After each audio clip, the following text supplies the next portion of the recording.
এত চিন্তা ভাল লাগে না। একটা ই পাসপোর্ট নিয়ে যত চিন্তা করতে করতে টেনশনে প্রবাসীর রাত্রে ঘুম নাই।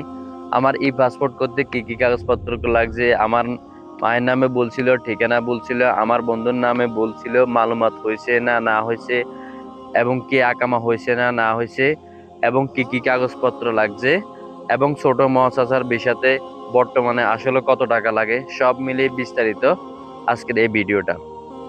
এক নম্বরে আমার এই ই পাসপোর্টের জার্নি শুরু থেকে আমি বলছি। প্রবাসী কেন্দ্র সেবাতে আবেদন করতে আমার লাগছে 20 রিয়াল।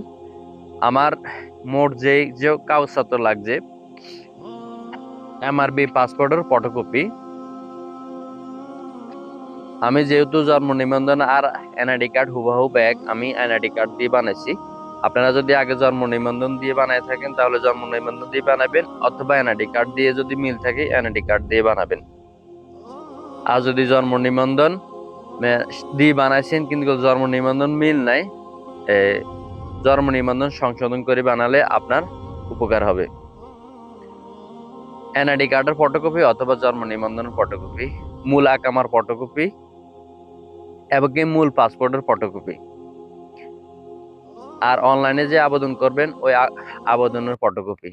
বাংলাদেশ দূতাবাস কনসুলেট টিম যখন আপনার এলাকাতে আসবে এই কাগজপত্রগুলো নিয়ে যাবেন, ওইখানে 210 রিয়াল নেবে। ওইখান থেকে ফিঙ্গারপ্রিন্ট দেওয়ার পরে আবার প্রবাসী কেন্দ্র সেবাতে চলে যাবেন, আপনার এমআরবি পাসপোর্টটা সাথে নিয়ে যাবেন। ওইখানে গিয়ে 25 রিয়াল নেবে আপনার ই পাসপোর্টটা ডেলিভারি চার্জ। ওইখানে গিয়ে ওই টাকাগুলো জমা দিয়ে আপনি চলে আসবেন। যখনই মেসেজ আসবে জিদ্দা থেকে আপনার পাসপোর্ট আসছে, তখনই আবার সাথে সাথে প্রবাসী কেন্দ্র সেবাতে চলে যাবেন না। প্রবাসী কেন্দ্র সেবা থেকে আপনার হোয়াটসঅ্যাপে পার্সোনাল মেসেজ আসবে যে আপনার পাসপোর্টটা আমাদের এখানে আসছে। তখন যাবেন, ফিঙ্গারপ্রিন্ট দিয়ে নিয়ে আসবেন। ফিঙ্গারপ্রিন্ট দিয়ে নিয়ে আসার পরে আমার বন্ধুর আগের এমআরবি পাসপোর্টে ছিল মোহাম্মদ রুবেল গাজী, তার এনআইডি কার্ডে আছে এমডি রুবেল গাজী। আর আমার মায়ের আগে নাম ছিল বেগম, আর আমার এনআইডি কার্ড এবং জন্ম নিবন্ধে দুটোটাতে আছে আক্তার। ওই অনুযায়ী আমরা দুজনে বানাইছি। আমারটাও মালুমাত হয়েছে, আমার বন্ধুরটাও মালুমাত হয়েছে। আমি যেহেতু ছোট মহাচা স্যার, আমার 69 রিয়াল নিচে সরকারি ফিস। আপনি যদি কোনো মুক্তব থেকে করান, 69 রিয়াল সরকারি ফিস এবং তার খরচ আলাদাভাবে দিতে হবে, সেটা আপনার ব্যক্তিগত। যেহেতু আমার কফিল এ সম্বন্ধে জানে, সে আমার এটা করে দিছে, এই ক্ষেত্রে আমার অন্য কোনো বাড়তি খরচ লাগেনি। এবং আমি আরেকটা চিন্তা দিছিলাম, এত চিন্তা করতেছিলাম যে এটা আসলে মালুমাত হইব না না হইব। তারপরে এই যে ছোট মহাচাচা নিয়ে সৌদি আরবের সরকারের নতুন একটা নিয়ম করতেছে, সবাই বলতেছে 9,000 রিয়াল মুক্ত মামলা আসবে।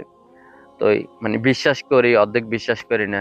যখন আমার পাসপোর্টটা আসার পরে আমি আকামা বানাতে গেলাম, তখন দেখা গেছে আমি 1 বছরের দিছি, আর তখন দেখা গেছে সত্যি সত্যি ভাই মুক্ত মামলা 9,000 রিয়াল আসতেছে। ওই 2027-এর ফেব্রুয়ারি মাসের 11 তারিখের পরেরটা ধরে।